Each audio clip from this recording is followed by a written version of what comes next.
Hey everyone, how you doing today? Episode number 3 with Anna Kelly. How you doing, Anna? I'm great, Michael. So, hey, one of the things I wanted to talk to you about today is just the fact that markets change. You and I have been in the money game for 30 years, right? First in the stock markets, then in real estate, and now much bigger things. But I was reminded of the fact that if you're so focused and you just continually think you're right, eventually the market's going to change and run you over. I think both in you and I have seen that in the past, both in real estate and the stock market. You know what I'm talking about? I know exactly what you're talking about. For years, I was trained and taught and talked to our clients about how safe the stock market was and how they needed to stay in for the long term and they were going to make 10% on their money. And then I saw a lot of people really lose their shirts. Yeah. And then, we had single family homes back in, '07 that were amazing flips. And then all of a sudden the market changed and people went into bankruptcy. And so we think we're real smart because we don't, we know that we know what we're doing today and it works, but we're not thinking far enough into what could change in a year or two and watching the national economy, the state economy, and all the rumblings. And I think the reason for that, Michael, is because of time. We don't take the time to do it, but we tend to be very optimistic and live with rose-colored glasses that tomorrow's always going to be better. And so we don't kind of diversify and hedge our bets and think about risk and want to deal with it. Yeah. The thing that I've always known it as is the hot hand syndrome, right? Whether you're in stocks or in real estate or frankly, a casino, right? You're rolling the right numbers or you get a hot deck of cards in the blackjack table. You don't want to leave, right? If you win every hand, trust me, you're not leaving. But Yeah. it changes. And if you start betting bigger and bigger into a market that changes, you might have been hot 50 hands in a row and suddenly it's all gone. And really what made me think of this is there's a hedge fund investor who is extremely hot right now. And I don't know if you've heard her. It's Kathy Wood, Kathy with a C. And I'm reminded of this because she came in yesterday and single-handedly put a floor under Tesla.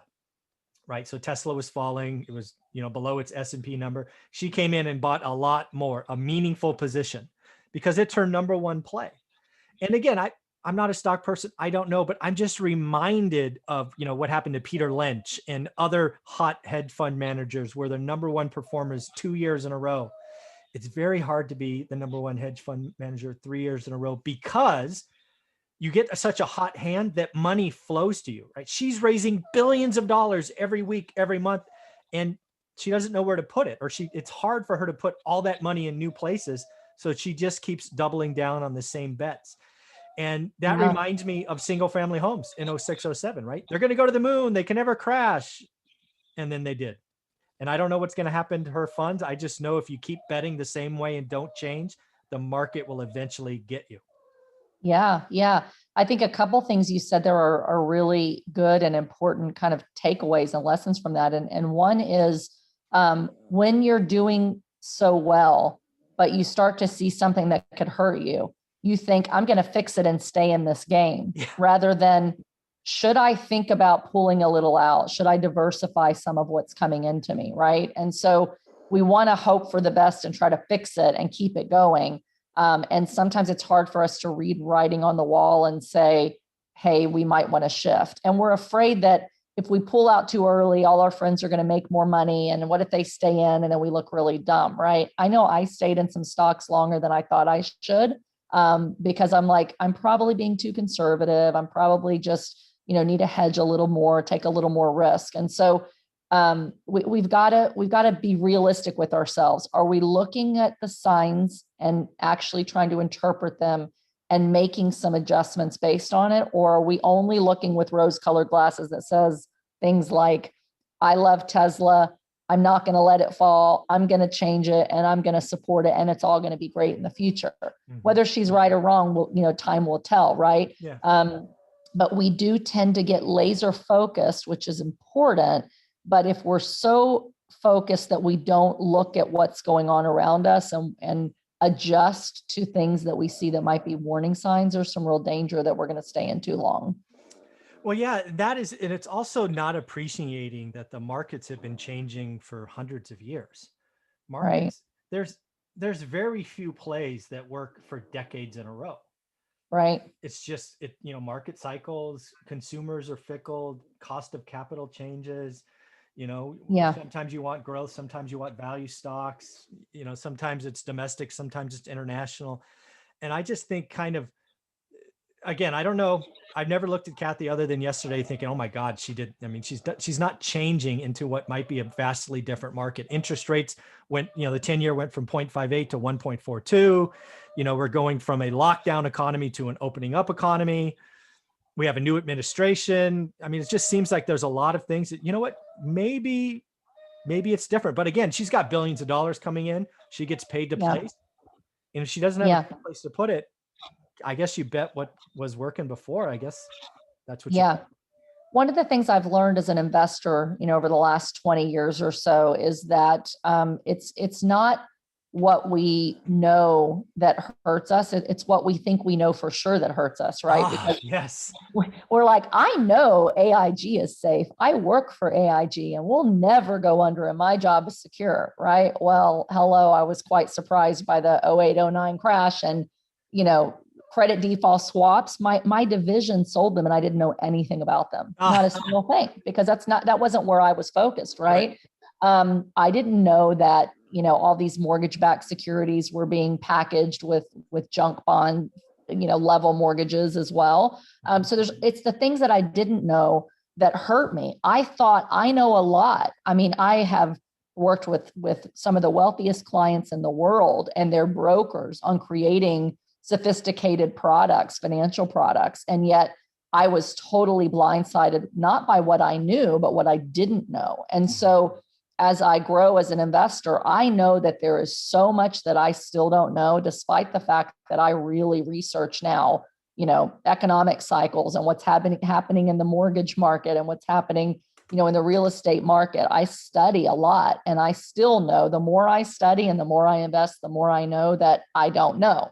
And so we have to always have that mindset of don't get so big on yourself and your ability to continue to make really good financial decisions that you forget to continue to always be a learner and really watch and read what could change and really hurt me. And diversification, we touched on that a little bit in the last video, but diversification is huge. And so if we only do one thing, we might do really, really well for a really long time. But if we don't eventually add some other things that help hedge the risks involved in what we're doing, then we could lose it all instead of losing a third of it or losing a half of it. So, for us in real estate, for me, it's things like I have single family homes, I have small rentals, I have large rentals, I have self-storage, I have short-term rentals, I invest in 3 different states. So it's all real estate, but I'm hedging my bets a little bit that even if something happened in Pennsylvania, it may not happen in Georgia or in Texas. I had an apartment building in Houston, which just had, the largest freeze and lack of electricity and water in my dad, who's 68, his entire lifetime. Well, if all my properties were in Texas, I might be in trouble, right? But I've got stuff in Atlanta and I've got stuff in Pennsylvania. And so add to what you're doing well, diversify a little bit so that you're hedging some of the changes that might happen in the real estate market. Mm-hmm. If it's stocks, don't go all into Tesla. Go into a lot of different stocks with different balancing, markets and indicators, and always be a learner and continue to learn. Yeah. Whether it's Tesla or GameStop or AMC or anything, right? For me, there's a couple of things, again, thinking back to my own experience. And again, I don't know if Kathy Wood is right or wrong. I just know when you have a hot hand, it gets dangerous. For me, first, it's ego, right? Anytime you let your ego or press clippings, like if you're checking yourself out and you think you can't make mistakes because you're Michael Zuber, in my case, that's a problem, right? I turned $7,000 into 198, ultimately turning it back into 40 grand. Talk about a lesson learned, right? Again, markets change. The other one is you think you can hold on and outthink the market. You can't. That's the market is the market, right? And then the last one is kind of what we just talked about. Markets change over time, right? Just being in real estate, what have we seen in the last 20 years? Single family can't miss. then lending stops. Then, everything crashes 60 or 70. Then hedge funds come in, and, before there were no hedge funds with single family homes. Now they're seemingly everywhere, right? Now they're doing build to rent communities, right?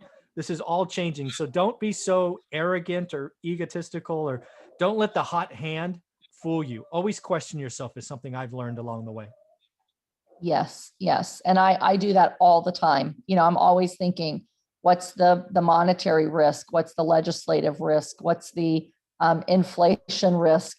All of those kind of things. What might happen to jobs and the overall economy, and how might that impact my renters and impact me? And what might happen with taxes?